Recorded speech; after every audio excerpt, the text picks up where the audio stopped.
Hello, good morning, and welcome to the Comics Experience Graphic Novel of the Month Club Kids Edition for the month of June 2021. It is so good to see you guys this morning, or not see you because you can see me, I can't see you. You know what I mean. We got a really cool book this month. It's fun, it's funny, it's adventurous, it's action-packed, it teaches you lessons, it's everything you want in a book. Right, because that's what you want. It is No One Returns from the Enchanted Forest by Robin Robinson, who is right there. Hi, Robin. Hey, how's it going? Very good. How are you? I am melting in this record heat wave, but otherwise I'm good. Very good. Holding together. Well, it hopefully it will subside very fast and things will go back to normal. And yeah, city was well, obviously it was in a city versus a more fantasy thing here. But it was a much more realistic book, I suppose. Yes. And this is a much more cartoony book. Yes, in every way. Yeah. Yeah. Can you maybe talk about the difference in drawing those kinds of things? Yeah.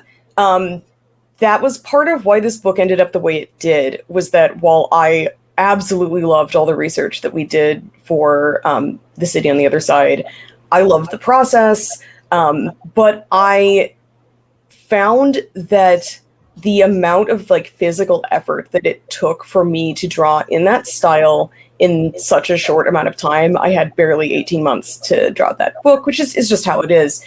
I ended up feeling like I wanted to streamline that process for something that was more natural for my hand.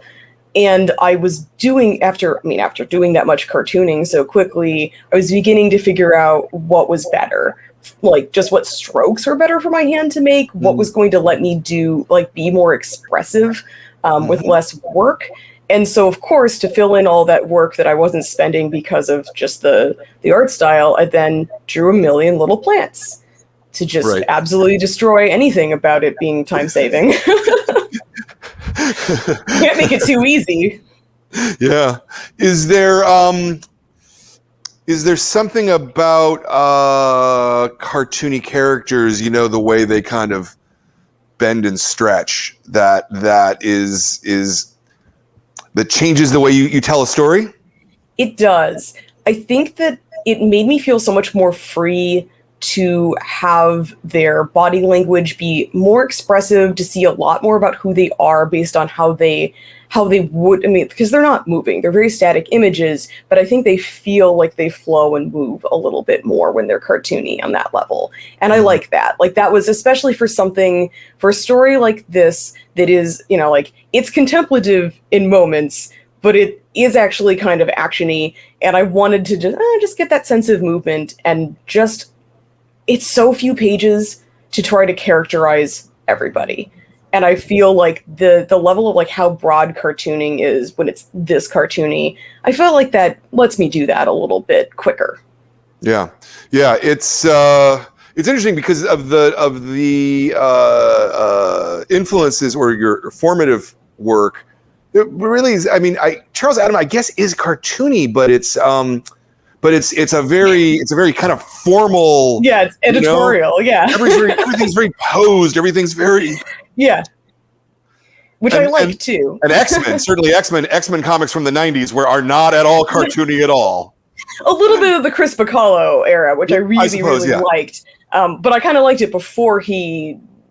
I liked that earlier era that was more stiff and posed. Actually, it's interesting. Yeah, no, I really liked that. And when it comes to Japanese comics, so many of them are really stiff and posed, and then others are so liquid and flowy that it's ridiculous. And it's a mixed bag, just like it is with American cartooning. Yeah. It's, there's a lot of people especially a lot of kids who are reading this, people who want to do comics, and they're not sure where to start. They're not sure how to do it. What would be the piece of advice you would give someone who wants to do comics, wants to do art even generally? And it can be technical, it can be spiritual, it can be motivational, it can be really any way you want to answer that question. Yeah, just do it.